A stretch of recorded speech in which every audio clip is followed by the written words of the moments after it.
Bonjour, je vais vous faire voir, pour ceux qui veulent faire leur monture Mormanier, une petite confection assez rapide quand même. Voilà, il suffit d'avoir de la corde à piano, d'y couper quelques longueurs 20-25 cm, voilà. Et on va commencer par la préfabrication de la boucle. Voilà, une petite formation à chaque bout, comme ça, voilà. J'en fais autant de l'autre côté. Voilà. Avec ça, je vais sortir donc deux montures. Mais maintenant, je vais la passer sur ma petite machine que j'ai confectionnée moi-même pour la finition de la boucle. Allez.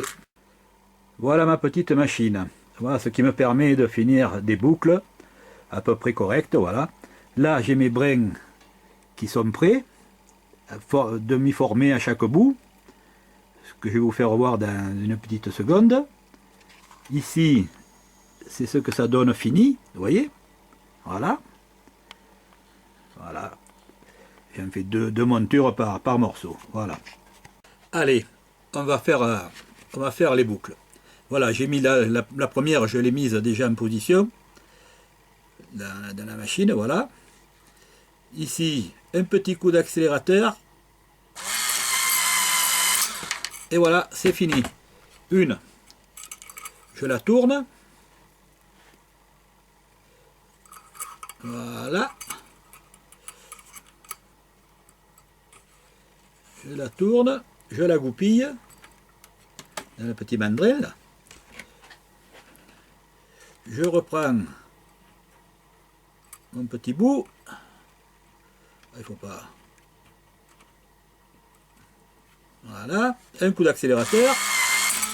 Et voilà, deux. Vous voyez, c'est vite fait. On va en faire une autre. Voilà.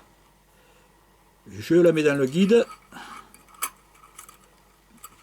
Je la présente dans le mandrin. Enfin, si on peut appeler ça un mandrin. Mais enfin. Celle-là, elle ne va pas y aller, t'es donc. Voilà. C'est goupillé. Le petit bout. Un coup d'accélérateur. Et voilà, c'est fait. Oui, ça sort bien. On va passer à la formation de l'épingle. Voilà, j'ai fait un tout petit gabarit là. Il ne faut pas grand chose pour faire ça. Voilà. Vous allez voir ça. Hop, hop. Un petit coup comme ça. Et un petit coup comme ça. Et voilà, une épingle de fait. De l'autre côté, j'en fais une autre. Puisque je peux en faire deux par morceau. Un petit coup par là. Et un petit coup par là. Et voilà. Là, j'ai mes deux épingles. Maintenant, je vais couper l'excédent. C'est-à-dire là. Voilà.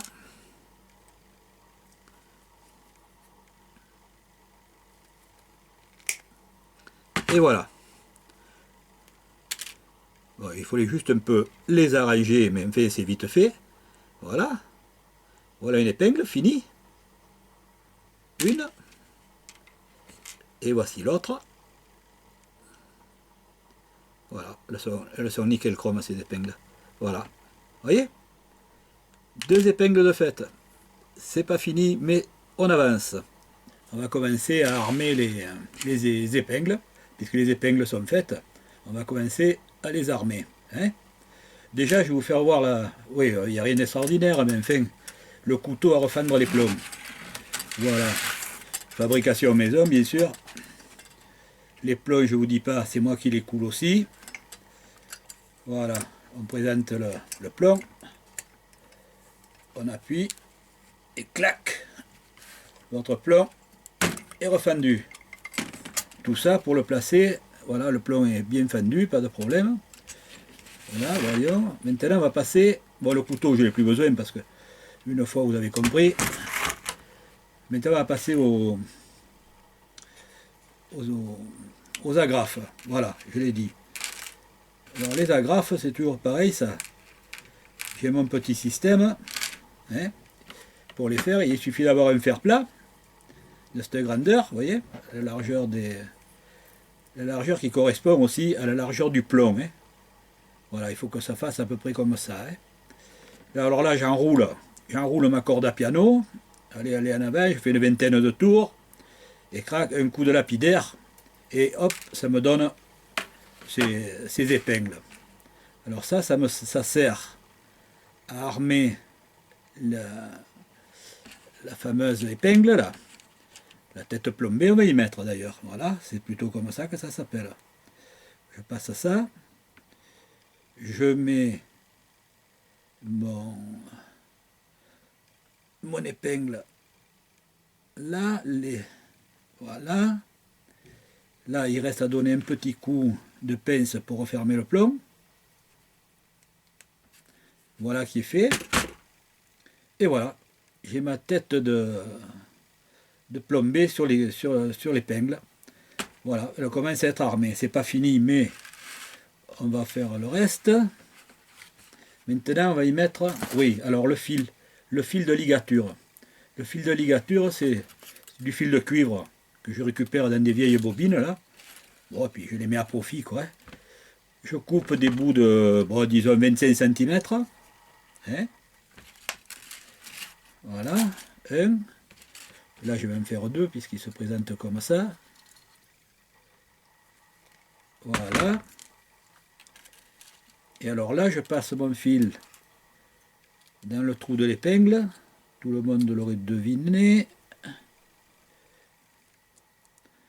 Voilà. J'ai raté le trou. Ça arrive. Voilà. J'ai fait une petite ligature là. Hein.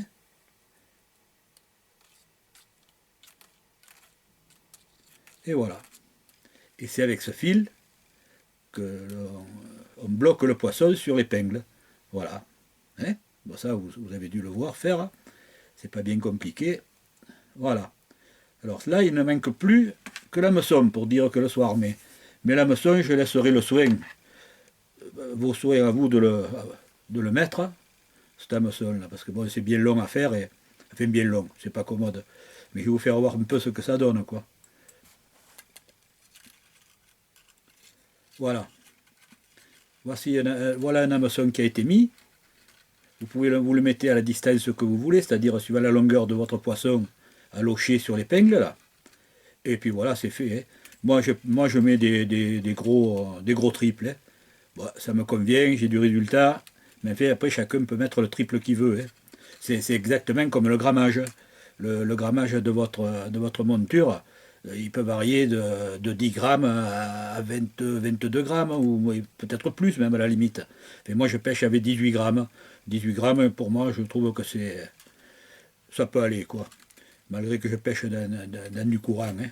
Mais enfin, bon, je m'en sors bien avec ça, mais chacun voit après, sur le coup de pêche qu'il est, ce qu'il faut y mettre. Hein.